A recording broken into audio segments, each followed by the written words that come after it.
بات ہو رہی تھی کہ جمع قرآن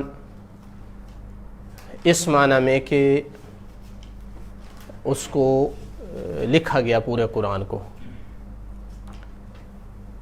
سینوں میں محفوظ تھا اور کتابت کی شکل میں لکھا گیا، یہ کب ہوا ہے؟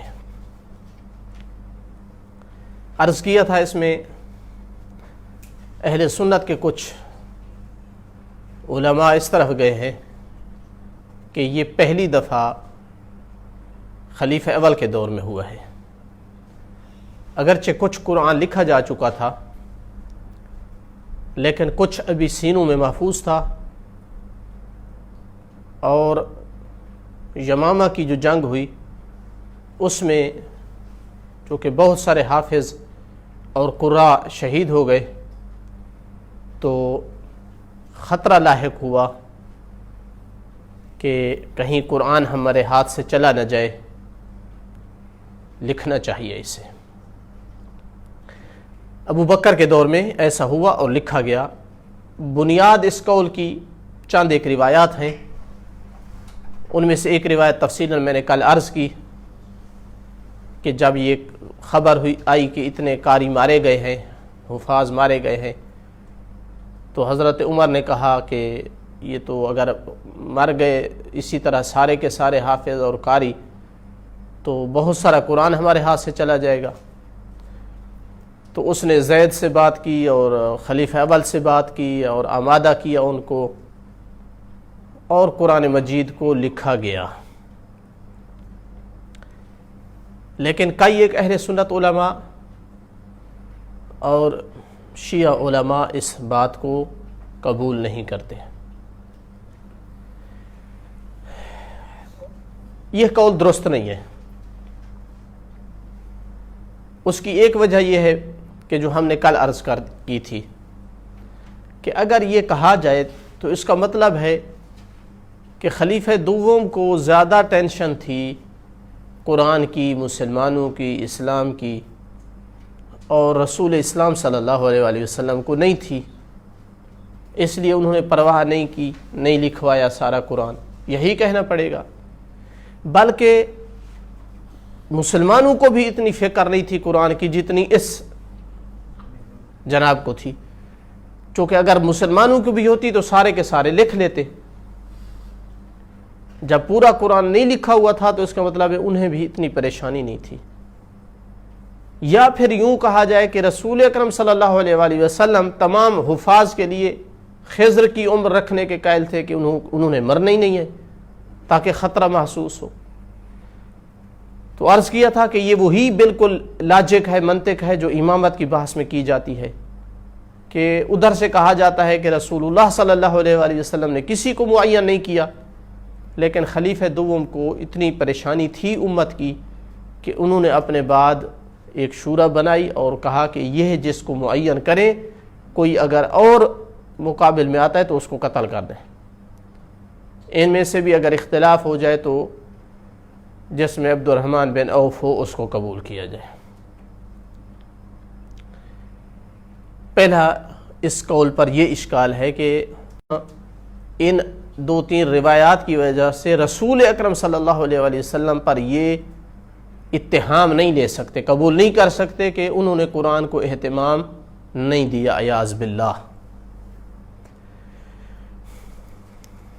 دوسرا، خود قرآن پہ حرف آتا ہے، یہ تھا کہ نبی پاک صلی اللہ علیہ وسلم پر اور مسلمانوں پر حرف آتا ہے۔ اس قول سے خود قرآن پہ حرف آتا ہے کہ قرآن کا تواتر نہیں ثابت ہوتا۔ اگر ایک حافظ سے سن کر آیت لکھی جائے اس کو تواتر کہا جائے گا، جبکہ اجماع ہے امت اسلامیہ کا کہ قرآن تواتر سے ثابت ہے، کوئی شک کرے تو کافر ہو جائے گا۔ تو تواتر مشکوک ہو جائے گا، اعتراض ہو جائے گا قرآن پہ کہ یہ تو خبر واحد میں آتا ہے، چونکہ کچھ آیتیں تو چلو لکھی ہوئی تھیں، جو نہیں لکھی ہوئی تھیں اب رسول اسلام صلی اللہ علیہ وسلم دنیا سے چلے گئے، کون بتائے گا کہ یہ واقعاً سچ ہے؟ اسی حافظ پر اعتماد کر کے لکھی گئی آیت، چلو ایک حافظ نہیں دو حافظوں کے کہنے پر لکھی گئی، مان لیا 3 حافظوں کے کہنے پر لکھی گئی، پھر بھی خبر واحد ہے، تواتر نہیں بنتا ہے۔ تو یہ دوسرا اشکال آئے گا کہ یہ تواتر قرآن کو ثابت نہیں کرتا، جو کہ اجماعی ہے، یعنی یہ قول اجماع کے خلاف ہے۔ پہلا آپ کہہ سکتے ہیں کہ عقل کے خلاف ہے، چونکہ عقل قبول نہیں کرتی کہ رسول اکرم صلی اللہ علیہ وآلہ وسلم اعاذ باللہ ان سے یہ کوتاہی ہے، اور دوسرا یہ اجماع کے خلاف ہے۔ تیسرا یہ اس پر اشکال یہ ہے کہ روایت میں ہے کہ زید کہہ رہا تھا کہ میں بہت پس و پیش سے کام لے رہا تھا، انہوں نے کتنی کوشش کی مجھے قائل کیا۔ اگر واقعاً قرآن کے ضائع ہونے کا خطرہ تھا تو زید کیوں انکار کر رہا تھا؟ کوئی مسلمان ہو کر اس چیز کا انکار کرتا ہے کہ قرآن ضائع ہو رہا ہو اور وہ اس کو بچانے پہ قادر ہو اور وہ پس و پیش سے کام لے؟ کسی مسلمان سے یہ ہے توقع اگر وہ سچا مسلمان ہے؟ جبکہ روایت کے یہی لفظ ہے کہ زید پس و پیش سے کام لے رہا تھا کہ مجھ سے کوئی پہاڑ آپ سر کروا لیتے، یہ کام نہ لیتے۔ تو اس کا مطلب ہے کہ کوئی ایسی ویسی بات نہیں تھی کہ کوئی قرآن خطرے میں تھا، زید سے نہ لکھوایا جاتا، حافظ مر جاتے اور قرآن ہمارے ہاتھ سے چلا جاتا۔ ورنہ غیر معقول ہے کہ اتنی مہم چیز ہو اور زید اس کا انکار کر رہا ہو بار بار۔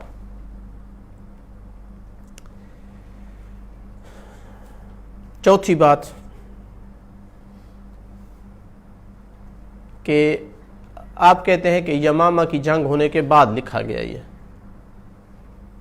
یعنی فوراً رحلت رسول کے بعد نہیں لکھا گیا۔ اب یمامہ کی جنگ آئی ہے تو یہ سوچ آئی ہے کہ قرآن کو جمع کیا جائے، نہیں لکھا ہوا اس کو لکھا جائے۔ مسلمان کیا کر رہے تھے اس عرصے میں؟ کیسے قرآن پڑھتے تھے؟ قرآن ختم کیسے کرتے تھے؟ کسی نے نہیں کہا کہ ہم تو قرآن پڑھنا چاہتے ہیں اور قرآن تو لکھا ہوا ہے نہیں اور حافظ ہم نہیں ہیں۔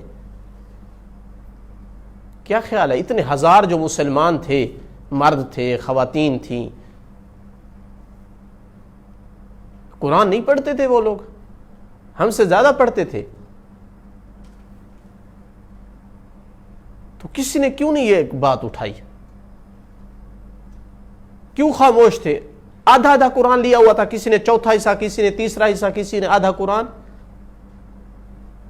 اور نہیں کہہ رہے تھے خلیفہ سے کہ لکھواؤ تاکہ ہمارے پاس قرآن موجود ہو۔ یہ عقل مانتی ہے اس بات کو؟ میری عقل تو نہیں قبول کرتی۔ وہ کس نام کے مسلمان تھے اگر ان کے پاس چوتھا حصہ قرآن کا تھا، تیسرا حصہ اور وہ بڑے مزے سے اور مطمئن بیٹھے ہیں جی۔ پانچویں بات کہ یہی روایات کہتی ہیں، کچھ ہوتی ہے روایت اور کچھ ہوتی ہے درایت۔ ہر روایت کو آنکھ بند کر کے نہیں قبول کیا جاتا۔ پانچویں بات یہ ہے کہ وہ قرآن کہاں گیا؟ اس کے پیچھے بہت کم لوگ جاتے ہیں۔ خلیفہ اول نے قرآن لکھوا دیا، خلیفہ اول نے احسان کیا، قرآن جمع کروایا، پتہ نہیں قرآن کہاں چلا جاتا۔ کبھی یہ بھی پوچھا ہے کہ وہ قرآن کہاں گیا؟ یہی روایات کہتی ہیں کہ وہ قرآن لکھ کر اپنے پاس رکھا خلیفہ اول نے، خلیفہ اول نے خلیفہ دوم کو دیا، خلیفہ دوم نے حفصہ کو دیا۔ وہ نسخہ حفصہ کے پاس رہا۔ عثمان کے دور میں جب اختلاف ہوا قراءت کا اور ایک قراءت پہ جمع کرنا چاہا تو کیا کیا؟ حفصہ سے نسخہ لیا، چونکہ یہ وہ نسخہ ہے جو قریش کے لہجے کے مطابق، قراءت کے مطابق لکھا گیا ہے۔ وہ نہیں دے رہی تھی تو کوئی یمین اور قسم دی کہ ہم اس سے نسخے لکھتے ہیں اور آپ کو واپس کر دیں گے۔ تو اس عہد اور معاہدے کے تحت اس نے لیا، اس سے لیا گیا اور پھر اس نے واپس کر دیا۔ اب اگر بات یہ سچ تھی کہ قرآن پورا نہیں لکھا ہوا تھا، انہوں نے لکھوایا، تو حق کیا تھا؟ کیا حق بنتا تھا؟ اگر قرآن لکھا ہوا نہیں تھا، انہوں نے لکھوایا اور نسخہ تیار کیا خلیفہ اول نے، تو حق کیا بنتا تھا؟ کہ وہ کسی ایک کے پاس رہے صندوق کے اندر، وہ حفظہ کے پاس امانت کے طور پر رہے؟ یہ حق بنتا تھا کہ وہ اس کے نسخے بنوائے جائیں، تیار کروائے جائیں اور لوگوں میں تقسیم کیے جائیں؟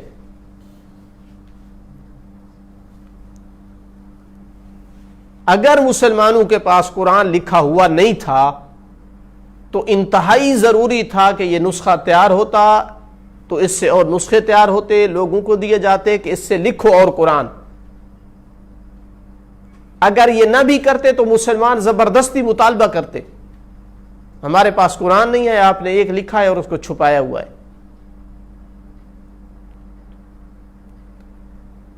اپنے پاس صرف رکھ لینا اس کا مطلب ہے کہ مسلمانوں کے پاس قرآن تھا، مسلمانوں کے پاس قرآن تھا، جس وجہ سے ضرورت پیش نہیں آئی کہ اس نسخے سے اور نسخے بنائے جائیں اور باقاعدہ اس عمل کو جاری کیا جائے۔ اگر یہ نسخے بنائے جاتے تو خلیفہ ثالث کے دور میں ضرورت پیش نہ آتی کہ پھر اسی نسخے سے اور نسخے لکھوائے جائیں۔ تو مسلمان نسخے لکھ رہے تھے، کئی صحابہ کے پاس قرآن لکھا ہوا تھا، آپ کہتے ہیں خلیفہ اول نے لکھوایا ہے، کئی صحابہ کے پاس نسخے تھے پورے قرآن کے اور اس سے اور نسخے لکھے جا رہے تھے۔ یہ انشاءاللہ ہم مزید جب دوسرے قول پر آئیں گے تو اس کو روایات سے بیان کریں گے۔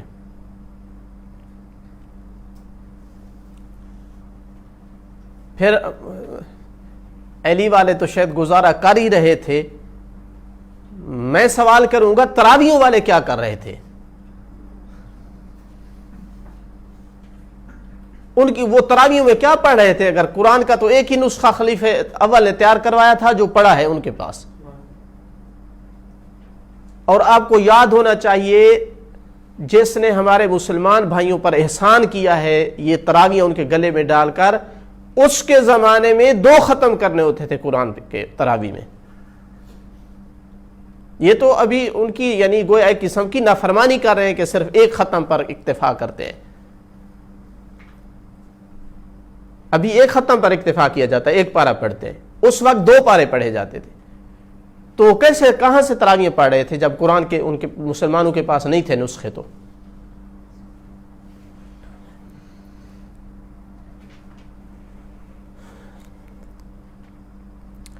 چھٹا سوال اور اعتراض اس قول پر یہ ہے کہ آپ کہتے ہیں نبی پاک صلی اللہ علیہ وآلہ وسلم چلے گئے اور قرآن لکھا ہوا نہیں تھا، تو وہ کیسے فرما رہے تھے انی تارکن فیکم الثقلین کتاب اللہ و عطرت اہل بیتی؟ کسی نے عقل مند نے اٹھ کر نہیں پوچھ لیا کہ کتاب کہاں ہے؟ وہ جو بات میرے ذہن میں ہے اس کو کتاب کہیں گے ہم؟ جو باتیں میں نے یاد کی ہوئی ہیں اس کو کتاب کہیں گے؟ تو یہ متواتر حدیث جو رسول اکرم صلی اللہ علیہ وآلہ وسلم سے آئی ہے کہ میں تمہارے درمیان 2 چیزیں چھوڑ کے جا رہا ہوں، کتاب اللہ و عطرت اہل بیت، تو یہ کتاب اس وقت کتاب تھی، یہ لکھی جا چکی تھی۔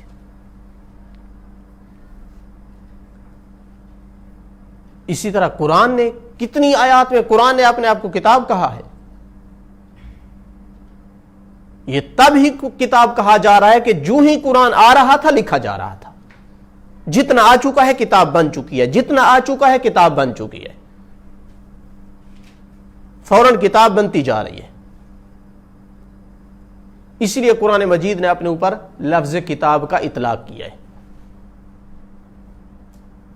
ورنہ جو صرف چیز ذہن میں یاد ہوتی ہے بندے کو اس پر کتاب کا اطلاق نہیں ہوتا۔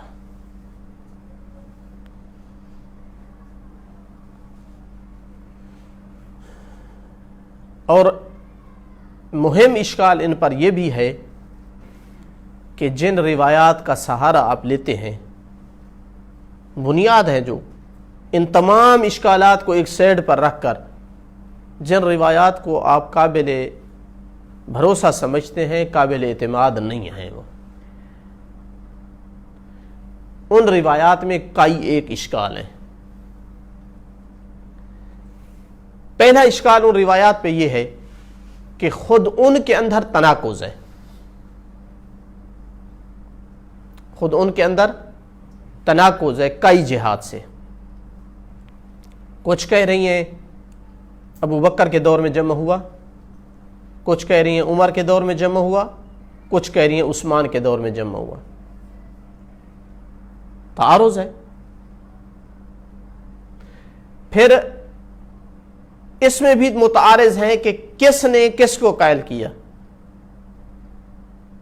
کچھ کہتی ہیں کہ خلیفہ دوم نے قائل کیا ہے ابو بکر کو، پہلے خلیفے کو، کچھ کہتی ہیں کہ نہیں، خلیفہ دوم اور زید نے مل کر کے اس کو قائل کیا ہے، اور کچھ اس کے برعکس ہیں کہ خلیفہ اول نے زید کو قائل کیا ہے۔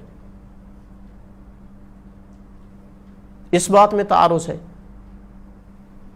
پھر کس طرح جمع کیا گیا، اس میں بھی متعارض ہے۔ کچھ کہتی ہیں کہ لحاف اور اصب اور یہ جو چیزیں جن پہ لکھا ہوا تھا ان سے اور لوگوں کے سینوں سے لیا گیا، اور کچھ میں سینوں کا تذکرہ نہیں ہے، ان کا ظاہر ہے کہ نہیں قرآن لکھا ہوا تھا اور اس کو جمع کیا گیا۔ تو کئی ایک جہات سے وہ روایات آپس میں ٹکرا رہی ہیں، کئی جہات سے۔ پھر جو مین روایت ہے جو صحیح بخاری میں آئی ہے، جس کو میں نے کل پڑھا ہے، اس کا متن متضارب ہے، اضطراب ہے متن میں۔ اس کے اوپر ہے کہ زید کہتا ہے کہ خلیفہ ثانی میرے پاس آئے اور مجھے اس وقت تک وہ کہتے رہے، اس وقت تک کہتے رہے، یہاں تک کہ میرے دل میں اللہ نے رحم ڈال دیا۔ پھر اسی کے ذیل میں روایت کے اینڈ پہ یعنی اوپر ہے کہ اس نے مجھے قائل کر لیا،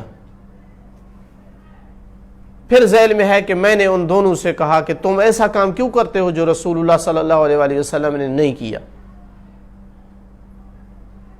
پھر وہ اتنا مجھے کہتے رہے کہ میں آمادہ ہو گیا۔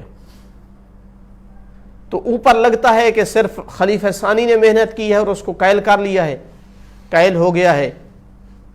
پھر آگے چل کر پھر اعتراض کی شکل اور پھر ان دونوں سے کہا، تو پھر وہ دونوں میرے ساتھ جو ہے مجھے آمادہ کرنے میں لگے رہے۔ تو متن میں یعنی اضطراب ہے روایت کے، اور اضطراب کا پایا جانا متن میں یہ قریب کرتا ہے کہ اس میں کسی کی محنت ہے، کسی نے محنت کی ہے لیکن صحیح نہیں کر پایا، اس سے کوئی خلل ہو گیا ہے۔ آخری اس پر اشکال، اہم ترین اشکالات میں سے یہ 8واں یا 9واں اشکال ہے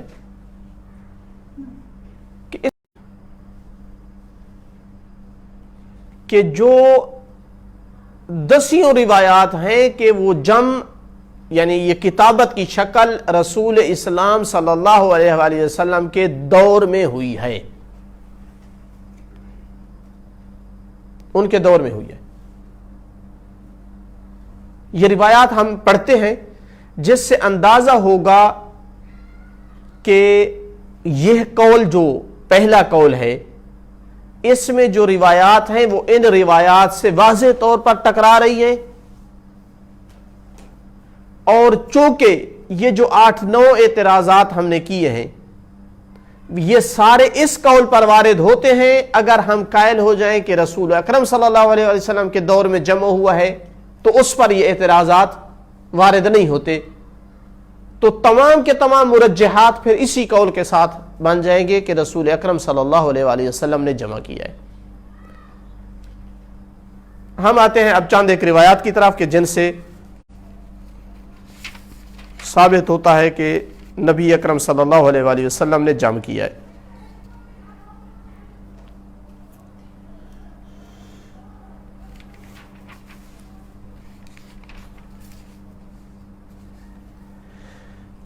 کتاب ہے اضواء البیان، اس میں روایت نقل کی ہے ابن سعد سے، اس کی کتاب طبقات سے۔ اس میں وہ لکھتا ہے کہ محمد بن کعب القرطبی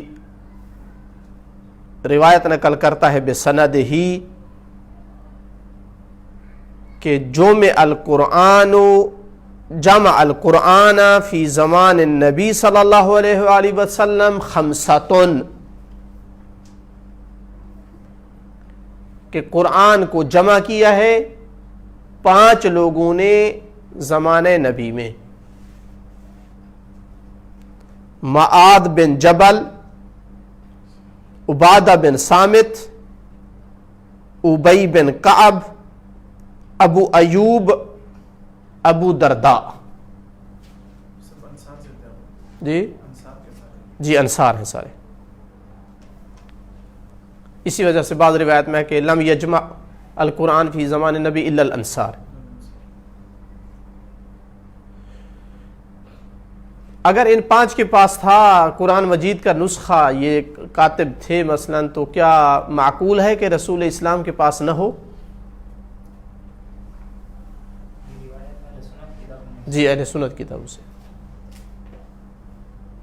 یہ معقول نہیں ہے کہ ان کے پاس نسخے ہوں اور خود رسول اکرم صلی اللہ علیہ وآلہ وسلم کے پاس نسخہ نہ ہو۔ بہرحال یہ روایت ثابت کرتی ہے کہ ایک بندے نے نہیں، کئی لوگوں نے جمع کیا ہوا تھا قرآن۔ نسائی نے بسند صحیح نقل کیا ہے عبداللہ بن عمر سے، قال جمعت القرآن فقرأت بہ، میں نے قرآن کو جمع کیا اور اس کو پڑھا۔ فقرأت بہ کل لیلۃ، ہر رات اس کو پڑھتا تھا۔ فبلغ النبی صلی اللہ علیہ وآلہ وسلم فقال اقرأہ فی شہر، کہ اس کو مہینے میں پڑھو۔ ایک رات میں پڑھتا تھا تو منع کر دیا۔ اب کوئی کہہ سکتا ہے کہ ہو سکتا ہے پورا قرآن نہ ہو اس کے پاس، ایک رات میں جو پڑھ لیتا تھا شاید کچھ حصہ ہو۔ یہ چیز صحیح ہے، قریب ہوتا ہے یہ احتمال، لیکن جو آخری جملہ ہے اقرأہ فی شہر، اگر کچھ حصہ ہوتا تو مہینے کا نہ فرماتے۔ تو رسول اکرم کا یہ فرمانا کہ مہینے میں پڑھو یعنی پورا قرآن تھا اس کے پاس۔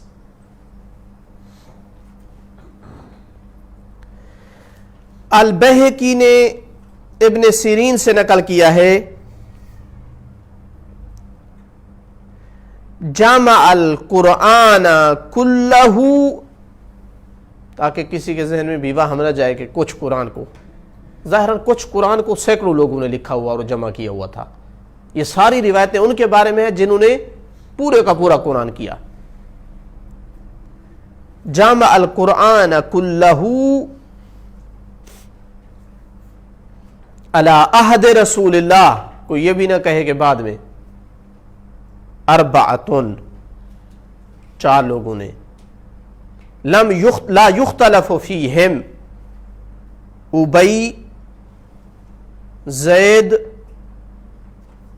معاذ اور ابو زید۔ کتاب البرہان میں بیہقی سے یہ نقل کیا ہے، برہان فی علوم القرآن، اہل سنت عالم دین ہے، زرکشی۔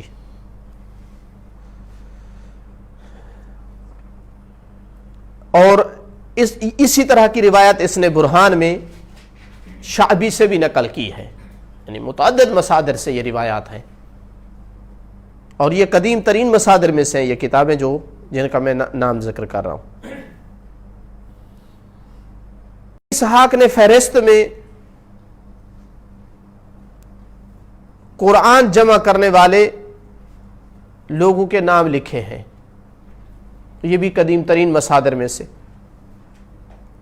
کتاب ہے تاریخ القرآن، زنجانی ابو عبداللہ لکھنے والے ہیں، اس نے نقل کیا ہے ابن اسحاق سے کہ اس نے اپنی فہرست میں قرآن جمع کرنے والوں کے نام لکھے ہیں، اور وہ بھی یہی نام ہیں جو اوپر روایات میں ذکر ہوئے ہیں۔ حافظ ذہبی نے بھی لکھا ہے وَأَمَّا الَّذِينَ عَرَضُوا الْقُرْآنَ عَلَى النَّبِي، یعنی جمع کیا قرآن کو اور نبی پاک پر پیش کیا باقاعدہ انہوں نے۔ البتہ اس نے 7 نام لکھے ہیں ذہبی نے، یہ 4-5 پہلے اور 1-2 کا اضافہ کیا ہے، ان میں ایک علی علیہ الصلوۃ والسلام ہے۔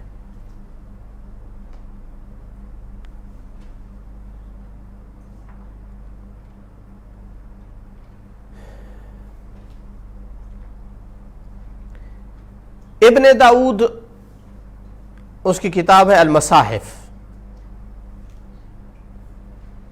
انہوں نے تو ایک قائمہ طویل ذکر کیا ہے قرآن جمع کرنے والوں کا عہد نبی صلی اللہ علیہ وآلہ وسلم میں، کہ قرآن مجید کو ان لوگوں نے جمع کیا ہے، صرف یہ 4-5 نام نہیں، 7 نہیں، اس سے بھی زیادہ ہیں۔ کتاب المصاحف لابن ابی داؤد۔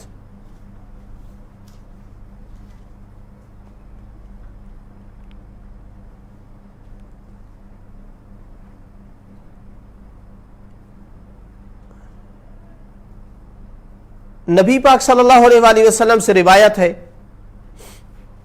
کتاب ہے مقدمتان فی علوم القرآن، کہ آپ نے فرمایا کہ لم یفقہ من قرأ القرآن فی اقل من 3، جس نے 3 دن سے کم میں قرآن ختم کیا اس نے قرآن کو نہیں سمجھا۔ مسلمانوں کو اس طرح کے بیانات فرمانا رسول اکرم صلی اللہ علیہ وسلم کا، اس کا کوئی معنی نہیں بنتا جب تک قرآن لکھا ہوا نہ ہو، کیونکہ صرف حفاظ نہیں تھے مخاطب، عموم مسلمین مخاطب ہیں، اور فرما رہے ہیں کہ جو قرآن کو 3 دن سے پہلے ختم کر دے تو اس قرآن کو اس نے نہیں سمجھا۔ تو 3 دن سے پہلے کیسے مسلمان ختم کرتے یا 3 دن کے بعد کیسے ختم کرتے اگر قرآن ہے ہی نہیں؟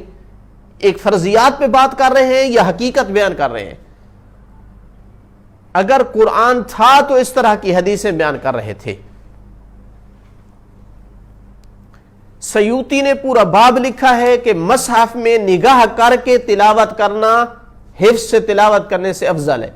حافظ بھی ہو تو مصحف میں نگاہ کر کے تلاوت کرنا افضل ہے۔ نبی اکرم صلی اللہ علیہ وآلہ وسلم سے روایات نقل کی،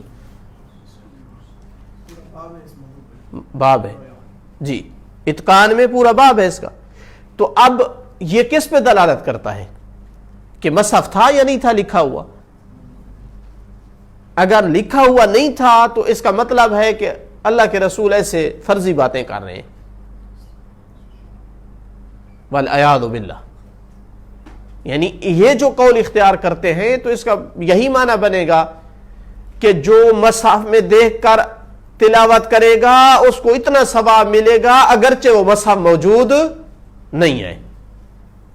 یہی معنی بنے گا نا حدیث نبی کا کہ مسلمانوں اگرچہ مصحف نہیں لکھا ہوا، یہ بات درست ہے، لیکن جو دیکھ کر اس میں پڑھے گا اس کو اتنا ثواب ہوگا۔ عجیب بات ہے، عجیب بات ہے۔ تم یہ روایتیں بھی نقل کر رہے ہو کہ نبی پاک یہ فرما رہے ہیں اور ادھر سے کہتے ہو کہ قرآن لکھا بھی نہیں گیا تھا۔ کچھ تو بندہ یعنی عقل کے ناخن لے۔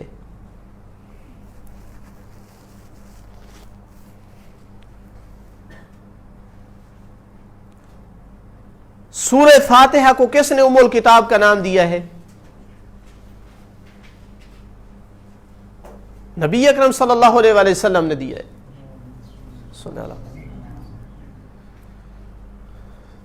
یعنی کتاب اور اس کی یہ ام ہے، تو کوئی اس نام کا معنی نہیں بنتا اگر قرآن ابھی تک کتابی شکل میں وجود میں نہیں آیا ہے۔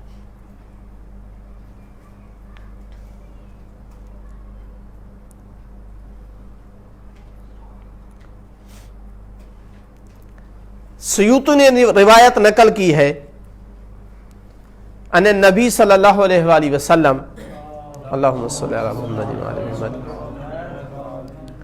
الغرباء فی الدنیا اربعہ، 4 غریب ہیں، مسافر ہیں، دنیا میں 4 مسافر ہیں۔